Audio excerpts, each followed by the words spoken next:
Good morning class 12। आपके सामने मैं क्या निराश हुआ जाए पाठ का की दूसरी कक्षा का कार्य प्रस्तुत करने जा रही हूँ। आपने देखा था कि हजारी प्रसाद द्विवेदी ने कहा था समाचार पत्रों में जो नित्य नए नए समाचार ठगी डकैती के आ रहे हैं, आरोप प्रत्यारोप के आ रहे हैं, उनसे कभी कभी मन बैठ जाता है। जो सपने हमारे भारतवर्ष के लिए देखे गए थे उन्हें सोच के लगता है क्या यह वही भारतवर्ष है। तुलसीदास ने भी इस तरह की घटनाएं लिखी, लेकिन अंत में उन्होंने ये बात कह दी लेखक ने कि अधिकांश लोगों ने उस समय भी नहीं छोड़ी थी और आज भी हमें नहीं छोड़ना चाहिए कि जीवन मूल्यों के प्रति अभी भी, अपनी संस्कृति के प्रति, अपनी सभ्यता के प्रति, अपने मूल्यों के प्रति जो अनुराग हमारा है और हमारे जो मूल्य हैं वह आज भी जीवित हैं। इसका सबसे बड़ा उदाहरण आपके सामने अभी घटना हुई है, जो इतनी बड़ी महामारी के चलते भी आप लोग खुद ही समझ रहे होंगे कि कोई भी भारत का एक भी बंदा भूख से नहीं मरा।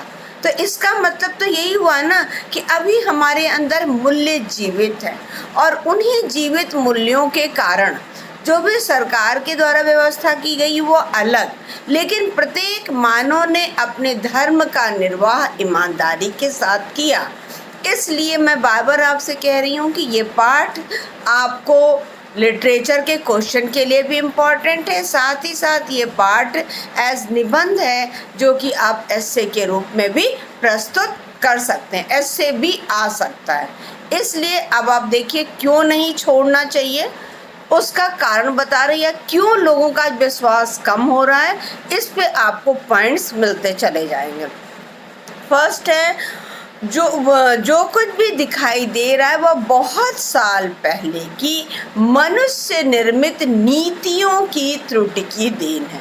यानी मनुष्य ने जो नियम बनाए उन नियमों की गलतियों की ही देन है कि आज ये इस तरह की परिस्थिति दिखाई दे रही है।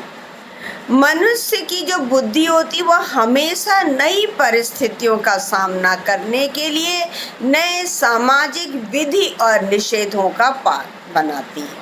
विधि यानी नियम जो बनाई उसे ग्रहण करना, निषेध माने मना करना। यानी समाज विशेष में जो वर्ग विशेष है उन वर्ग विशेषों को, कुछ नियमों को मानने और कुछ नियमों को छोड़ने। इसको आप नोटबंदी इत्यादि के आधार पर भी समझ सकते हैं, लिखिएगा नहीं, लेकिन आप यदि उसे समझ सकते हैं तो आप उसे अच्छे से स्पष्ट कर सकते हैं।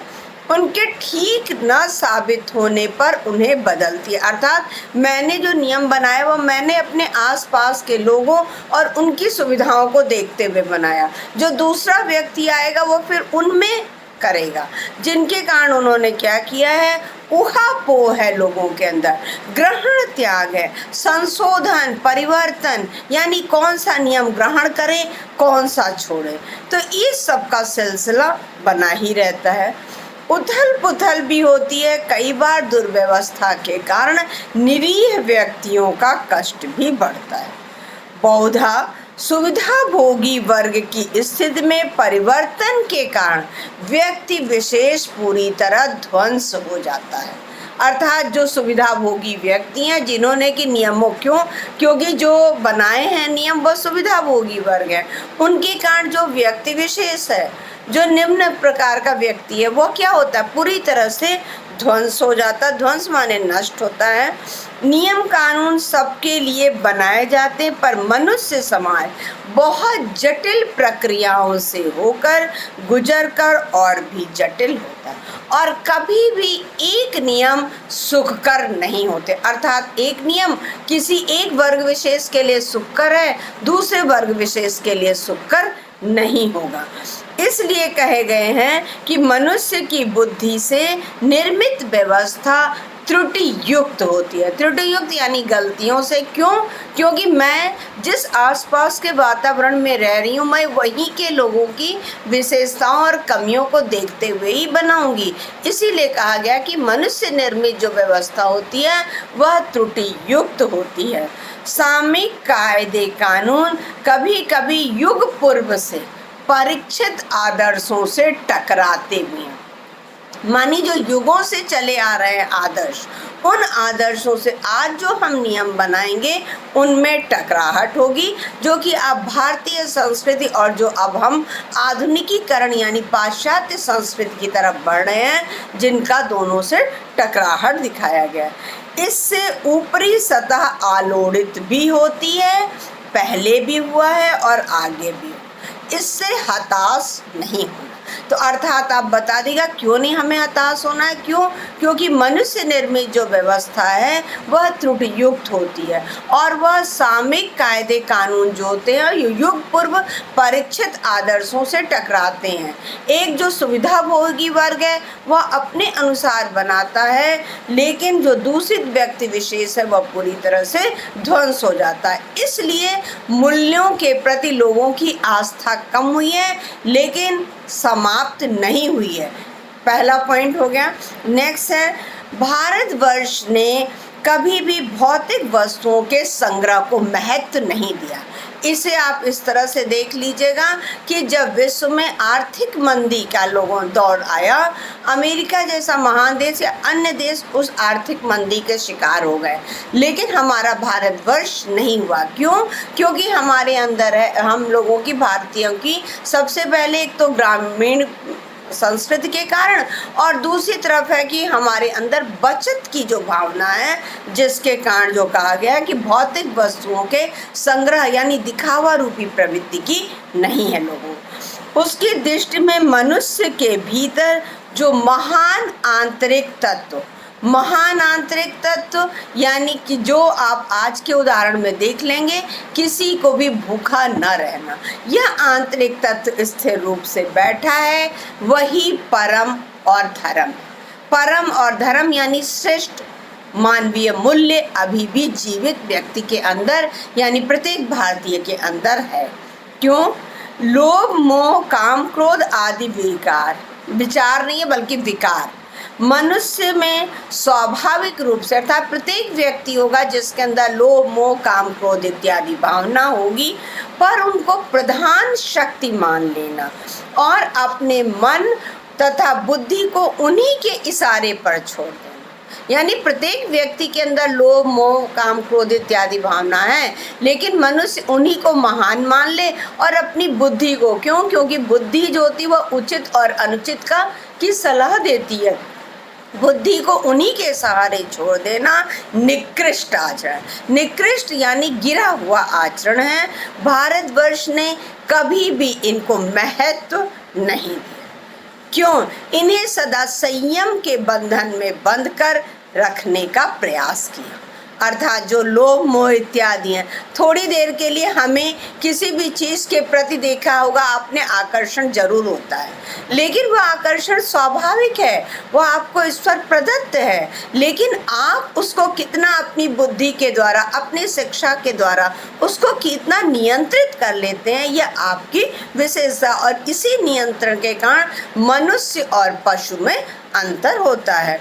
परंतु भूख की उपेक्षा नहीं की जा सकती, बीमार के लिए दवा की उपेक्षा नहीं की जा सकती, गुमराह को ठीक रास्ते पर आने के उपायों की उपेक्षा नहीं की जा। अर्थात दूसरा पॉइंट आप लाइएगा कि लोभ, मोह इत्यादि। पहली चीज़ आप दे दीजिएगा कि भारतवर्ष ने कभी भी भौतिक वस्तुओं के संग्रह को महत्व नहीं दिया और मनुष्य के अंदर, प्रत्येक व्यक्ति के अंदर लोभ, मोह इत्यादि भावनाएं होती हैं स्वाभाविक रूप से, लेकिन मनुष्य अपनी बुद्धि और विवेक के कारण उन्हें एक संयम के बंधन में बांध करके रखता है।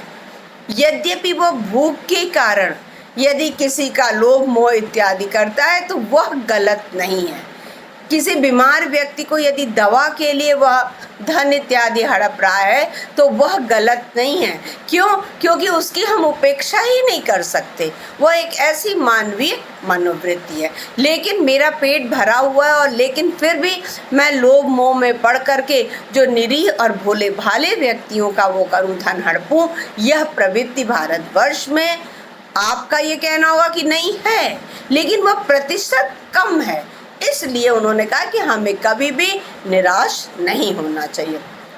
नेक्स्ट है, हुआ यह कि इस देश के कोटि कोटि दरिद्र जनों की हीन अवस्था को दूर करने के लिए अनेक कायदे कानून बनाए। अब इसको आप देख लीजिएगा, जो आपका मुहावरा है कागज काले करना, अर्थात कायदे कानून तो बनाए जाते हैं लेकिन वह कायदे कानून कहाँ तक होते हैं, कहाँ तक उनको रूल किया जाता है, ये महत्वपूर्ण इसीलिए कहा गया है जो कृषि, उद्योग, वाणिज्य, शिक्षा और स्वास्थ्य की स्थिति को अधिक उन्नत और सुचारू बनाने के लक्ष्य से उत्तम है। और अपने आप में वह उत्तम है, परंतु जिन लोगों को, शब्द पे ध्यान दीजिएगा, जिन लोगों को इन कार्यों में लगना है उनका मन सब समय पवित्र नहीं होता। अर्थात कायदे कानून, चाहे आज कहते हैं शिक्षा में सुधार नहीं हुआ, स्वास्थ्य में क्या किया इतने 60 सालों में, तो कायदे कानून तो बनाए गए, लेकिन उस कायदे कानून को लागू करने के लिए जिन लोगों को लगाया गया उनका मन सब समय पवित्र नहीं होता। प्रायः वह लक्ष्य को भूल जाते हैं और सुख सुविधा की ओर ध्यान देने लगते। व्यक्ति का चित्त सब समय आदर्शों द्वारा चालित नहीं होता। जितने बड़े पैमाने पे मनुष्य ने उन्नति के विधान बनाए हैं उतनी ही मात्रा में लोभ मोह इत्यादि विकार भी विस्तृत होते गए। अर्थात उन्नति के विधान, आज मैंने देखा कि उनके पास तो इतनी इतनी सुविधाएं और हमारे पास नहीं है, तो क्या होगा, हमारा मन कितना, यदि मुझे वो पता होगा कि उनमें से यदि मैं कुछ ले लूँगा तो यदि ले करके मैं अपनी उन्नति कर सकता हूँ, तो यहीं पर हुआ है कि उन्नति के विधान तो बहुत बनाए गए हैं लेकिन उतनी ही मात्रा में लोभ मोह जैसी, अर्थात जो हमारे आसपास का वातावरण है उस वातावरण के कारण वह विकार भी विस्तृत होते गए। इसके कारण क्या हुआ, लक्ष्य की बात, अर्थात हमें अपने देश के लिए करना है, हमें शिक्षा में उन्नति के लिए दिया गया, हमें किसी भूखे को भोजन कराने के लिए दिया गया, ये लक्ष्य की बात भूल गए हैं।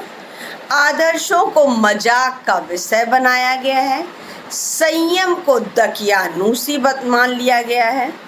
3 पॉइंट लीजिएगा, लक्ष्य की बात भूल गए हैं, कारण आप स्पष्ट कर दीजिएगा। आदर्शों को आज मजाक का विषय, क्योंकि आपने शुरू में कह दिया है कि ईमानदारी को मूर्खता का पर्याय समझा जाने लगा, इसलिए आप कह दीजिएगा आदर्शों को, जीवन मूल्यों को आज क्या गया, मजाक का विषय बनाया गया।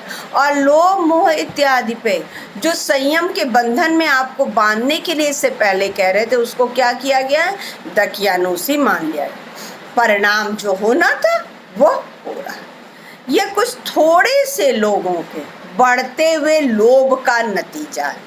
अर्थात क्या इन्होंने बोला है कि ये कुछ थोड़े से लोगों के, किंतु इससे भारतवर्ष के जो पुराने आदर्श है वो और भी अधिक स्पष्ट रूप से महान और उपयोगी दिखाई दे। इस लाइन को इस अर्थ में देख लीजिए, क्यों आपके मन में जब आप वो पेपर पढ़ रहे हैं और लोगों के बारे में इस तरह की घटनाएं देख रहे हैं और सुन रहे हैं तो आपके मन में लग रहा है क्या ऐसा है, ऐसे भी लोग कर सकते हैं। इसका मतलब क्या हुआ, आपके मन में आया ना कि वो गलत कर रहे हैं, तो गलत कर रहे हैं तो इसका मतलब यही हुआ कि अभी भी पुराने आदर्श समाप्त नहीं हुए हैं, बल्कि वह थोड़े से हल्के जरूर हो गए हैं, अभी भी वह जीवित हैं, इस तात्पर्य में देखिएगा। नेक्स्ट है, भारतवर्ष सदा कानून को धर्म के रूप में देखता आ रहा है। आज एकाएक कानून और धर्म में अंतर कर दिया गया। हमारे यहाँ पहले जो प्रमाण, आज गवाह ने जो बात कह दी उसको धर्म में मान लिया जाता कोर्ट में, लेकिन हमारे यहाँ सबसे बड़ा प्रमाण व्यक्ति के द्वारा कही गई बात को माना जाता था। अब यहाँ पर देख लिया गया, क्यों? क्योंकि लोग उस समय कानून को धर्म के रूप में जोड़ते थे। आज आपने देखा है कानून की आंख पर पट्टी बंधी हुई है, जिसके कारण उन्होंने कहा है कि अब कानून और धर्म में अंतर कर दिया गया। धर्म को धोखा नहीं दिया जा सकता है, कानून को दिया जा सकता है। चाहे आज व्यक्ति कितने भी उच्च से उच्च पद पर क्यों ना आ जाए, चाहे वह कितना भी शिक्षित से शिक्षित क्यों ना हो जाए, लेकिन उसके मन में एक डर समाया हुआ है कि वह परम पिता परमात्मा कहीं न कहीं से मुझे देख रहा है। जब हम कानून को उससे जोड़ते थे तब कानून को धोखा नहीं दे सकते थे, लेकिन आज क्या है, कानून को धर्म से अलग कर दिया गया। जब कानून को धर्म से अलग कर दिया गया है तो जो आपके सामने दिखाई दे रहा है वह होना ही है। इसीलिए कहा गया है कि क्योंकि जो लोग धर्म भीरू रूढ़िग्रस्त हैं, वे कानून की त्रुटियों से लाभ उठाने में संकोच नहीं करते। क्यों? क्योंकि भारतवर्ष एक धर्म प्रधान देश है, संस्कृति प्रधान देश है, रूढ़िग्रस्त है।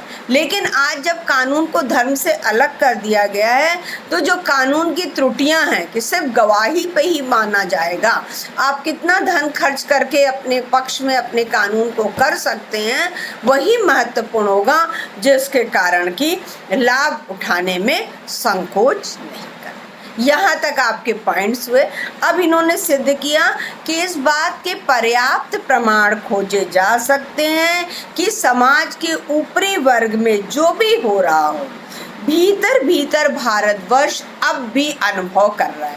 क्यों? क्योंकि आपने समाचार पत्र में पढ़ा और पढ़ने के बाद आपके मन में आए कि ये क्या हो रहा है, क्या हम यही शिक्षा दे रहे हैं, यही कर रहे हैं? तो इसीलिए उन्होंने बोला कि अनुभव कर रहा है कि धर्म कानून से बड़ी चीज है। अब पॉइंट्स आप देख लीजिएगा, सेवा, ईमानदारी, सच्चाई और आध्यात्मिकता के मूल्य बने हुए। मतलब आज भी सेवा के, आध्यात्मिकता के, सच्चाई के, ईमानदारी, भले ईमानदारी को मूर्खता का, आदर्शों को मजाक का विषय, लेकिन आज भी इनके मूल्य बने हुए हैं। वे दब अवश्य गए हैं लेकिन नष्ट नहीं हुए। दब अवश्य गए हैं कुछ लोगों की विशेषता के कारण, कुछ लोगों की कमियों के कारण, जिन्होंने संयम के बंधन को दकियानूसी माना, जिन्होंने आदर्श को मजाक का विषय माना, इनके कारण दब अवश्य गए हैं किंतु नष्ट नहीं हुए हैं। इसलिए आप कर दीजिएगा कि इन्होंने जो क्या निराश हुआ जाए, ये शीर्षक आएगा, उस पर भी आप स्पष्ट कर दीजिएगा कि इनके कारण से आप कह सकते हैं कि आज भी भारतवर्ष में मूल्य जीवित हैं और जीवित रहेंगे। यहाँ तक आपका कंप्लीट करा दिया गया है। साथ ही इससे संबंधित छोटे छोटे क्वेश्चन दे दिए जाते हैं।